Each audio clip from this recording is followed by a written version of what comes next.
로마서 13장 1절부터 14절까지의 말씀 같이 교독하겠습니다.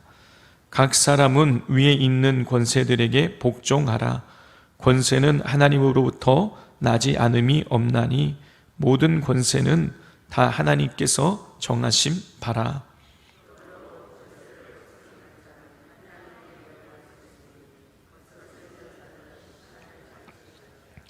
다스리는 자들은 선한 일에 대하여 두려움이 되지 않고 악한 일에 대하여 되나니 내가 권세를 두려워하지 아니하려느냐.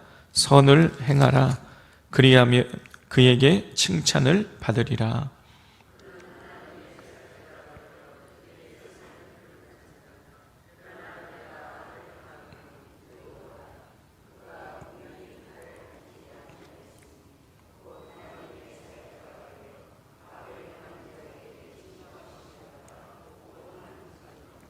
그러므로 복종하지 아니할 수 없으니 진노 때문에 할 것이 아니라 양심을 따라 할 것이라.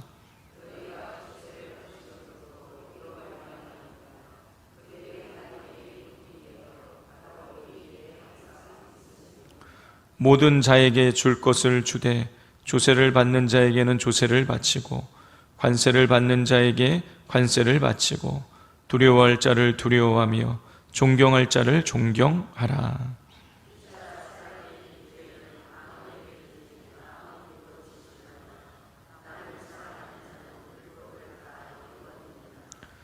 간음하지 말라, 살인하지 말라, 도둑질하지 말라, 탐내지 말라 한 것과 그 외에 다른 계명이 있을지라도 내 이웃을 내 자신과 같이 사랑하라 하신 그 말씀 가운데 다 들었느니라.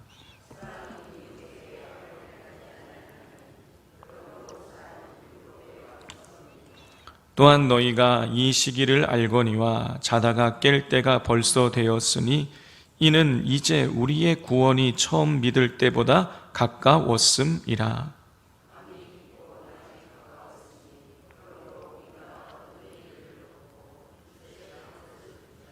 낮에와 같이 단정히 행하고 방탕하거나 술 취하지 말며 음란하거나 호색하지 말며 다투거나 시기하지 말고 오직 주 예수 그리스도로 옷 입고 정욕을 위하여 육신의 일을 도모하지 말라. 아멘. 바울은 12장을 통해서 예수님을 믿음으로 구원받는 그리스도인들이 어떻게 살아가야 하는가에 대한 대원칙을 말해 주었습니다. 첫 번째 원칙이 무엇입니까? 하나님께서 기뻐하시는 거룩한 산 제물이 되는 삶을 살아야 된다는 것이었습니다. 두 번째는 이 세대를 본받지 말라는 것이었고요. 그리고 세 번째는 서로의 다름을 인정하고 예수 그리스도 안에서 하나 되어야 한다라는 것이었습니다. 그리고 우리가 어제 나눈 것인데요, 바울은 그리스도인들이 사랑하는 삶을 살아가야 된다라는 것도 원칙도 말해 주었습니다. 그런데 그리스도인의 사랑은 바울은 세 가지 측면에서 이야기했어요. 첫 번째는 하나님을 사랑해야 되는 것이고, 두 번째는 성도를 사랑해야 되는 것이고, 세 번째는 이 신앙 공동체를 벗어난 박해하는 자들까지도 사랑해야 된다라고 원칙을 말해 주었습니다. 그러면서 뭐라 그랬습니까? 선으로 악을 이겨야 된다고 말했어요. 이 성도들의 사랑이 교회 안에만, 신앙 공동체 안에만 머물 것이 아니라 세상을 향해서 심지어 박해하는 자들을 축복하는 데까지 이르는 선으로 악을 이기는 사랑에까지 나가야 됨을 어제 우리가 그 원칙을 말하는 것을 나누었습니다. 자, 오늘 본문인 이 13장에서는 바울은 이 세상 속에서 성도들이 어떻게 살면서 선한 영향력을 끼쳐야 되는가, 어떻게 성도들이 세상 가운데 선한 영향력을 끼치는 삶을 살아갈 수 있을까에 대해서 세 가지를 말해주고 있습니다. 첫 번째로 성도들이 세상 속에서 선한 영향력을 끼치기 위해서는 권세에 복종해야 된다라고 가르치고 있습니다. 우리 1절과 2절을 같이 읽겠습니다. 각 사람은 위에 있는 권세들에게 복종하라. 권세는 하나님으로부터 나지 않음이 없나니 모든 권세는 다 하나님께서 정하신 바라. 그러므로 권세를 거스르는 자는 하나님의 명을 거스름이니 거스르는 자들은 심판을 자취하리라. 또 우리 7절을 같이 한번 읽겠습니다.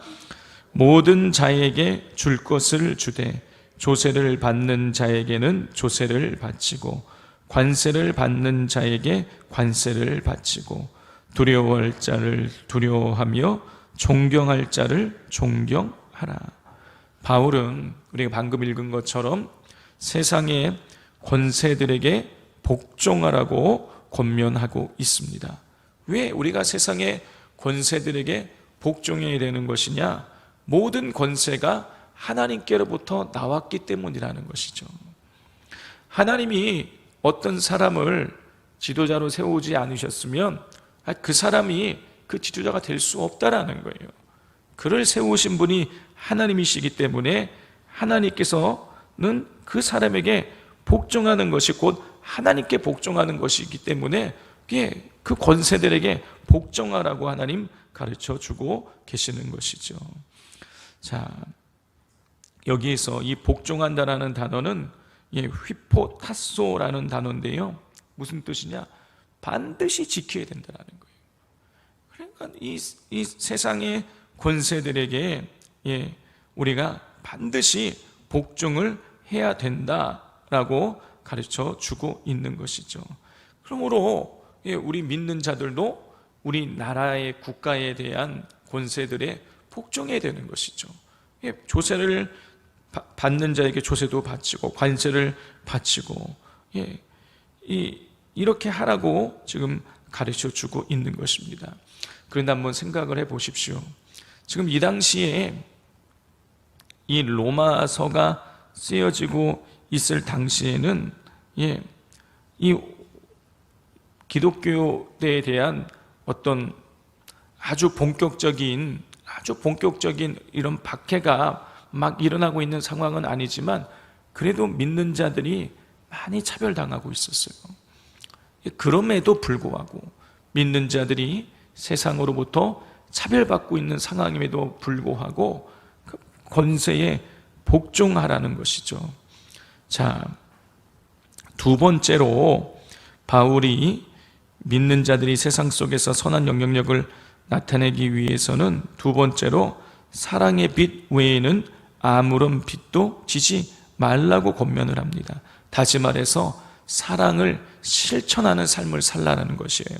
우리 8절부터 10절까지를 교독해 보겠습니다. 피차 사랑의 빛 외에는 아무에게든지 아무 빛도 지지 말라. 남을 사랑하는 자는 율법을 다 이루었느니라.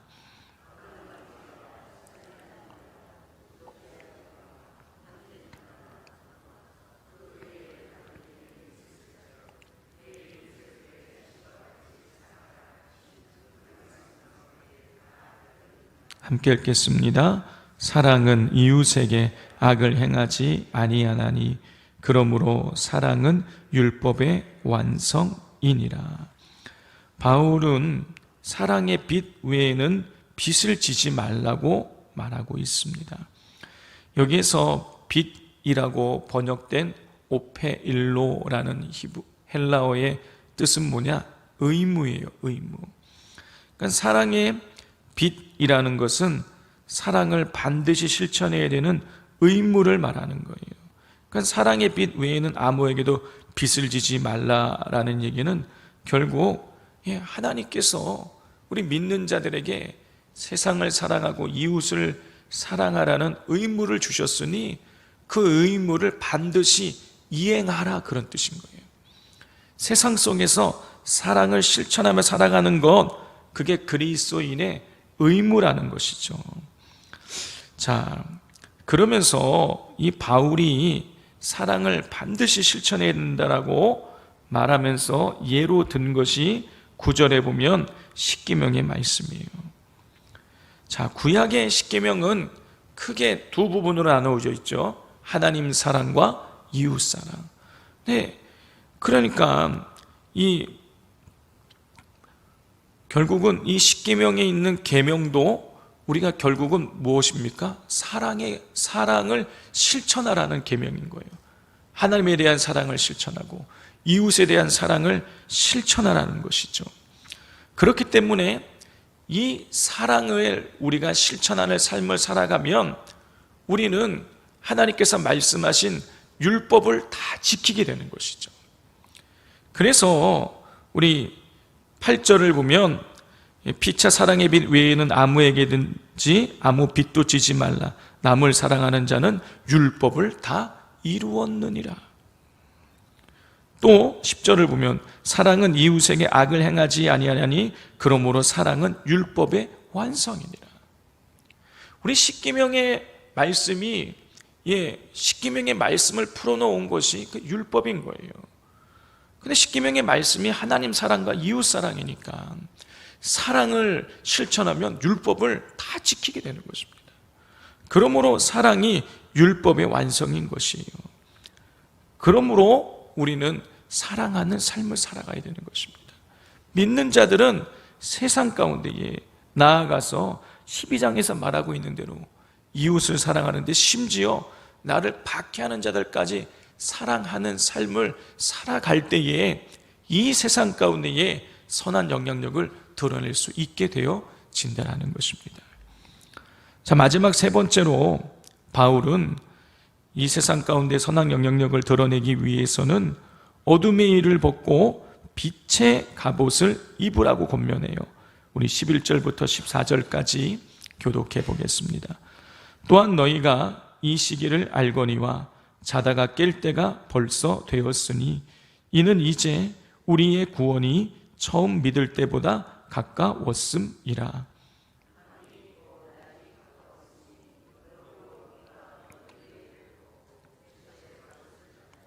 낮에와 같이 단정히 행하고 방탕하거나 술 취하지 말며 음란하거나 호색하지 말며 다투거나 시기하지 말고 오직 주 예수 그리스도로 옷 입고 정욕을 위하여 육신의 일을 도모하지 말라.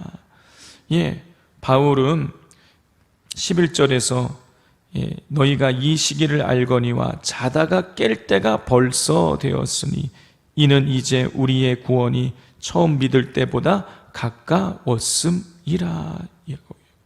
무슨 얘기입니까? 바울은요, 그때에 주님께서 오실 것을, 재림하실 것이라는 그런 종말론적인 신앙을 가지고 있었어요. 자, 이 종말론적인 신앙 그러면 우리한테는 굉장히 부정적인 이미지가 남아 있습니다. 담이 선교회 1993년도 10월 달에 주님 온다 그래가지고 집 팔고 논 팔고 냉장고 팔고 다 팔고 막 들어가서 그런 일이 있었기 때문에 종말론적인 신앙이다 그러면 뭔가 부정적인 것처럼 생각이 되는데 그렇지 않습니다. 우리는 사실 늘 매 순간마다 종말론적인 신앙생활을 해 나가야 되는 거예요. 왜냐? 주님께서 오늘 오실지 내일 오실지 언제 오실지 알 수 없기 때문에 늘 주님께서 언제 오실지 모르지만 언제 오실지라도 주님께서 재림하셨을 때에 우리가 부끄러움 없이 주님 앞에 늘 나아갈 수 있도록 그런 마음을 간직하고 있어야 되는 것이죠. 종말론적인 이 신앙이 그렇게 급진적으로 가니까 문제가 되지만 사실은요, 우리가 그런 종말론적인 신앙을 가지고 있다라면 우리의 이 믿음이 우리의 믿음을 유지하는 데 아주 큰 도움이 되는 것이죠. 바울은 그런 종말론적인 그런 신앙을 가지고 있어야 된다라고 말하면서 12절에서 밤이 깊고 낮이 가까웠으니 주님께서 오실 날이 얼마 안 남았으니 그러므로 어둠의 일을 벗고 빛의 갑옷을 입자. 낮에와 같이 단정히 행하고 방탕하거나 술 취하지 말며 음란하거나 호색하지 말며 다투거나 시기하지 말고 오직 주 예수 그리스도로 옷 입고 정욕을 위하여 육신의 일을 도모하지 말라. 어둠의 일을 벗고 빛의 갑옷을 입어라. 오직 주 예수 그리스도로 옷 입고 육신의 일을 도모하지 말아라. 무슨 얘기입니까? 적극적으로 선을 행해야 된다는 거예요.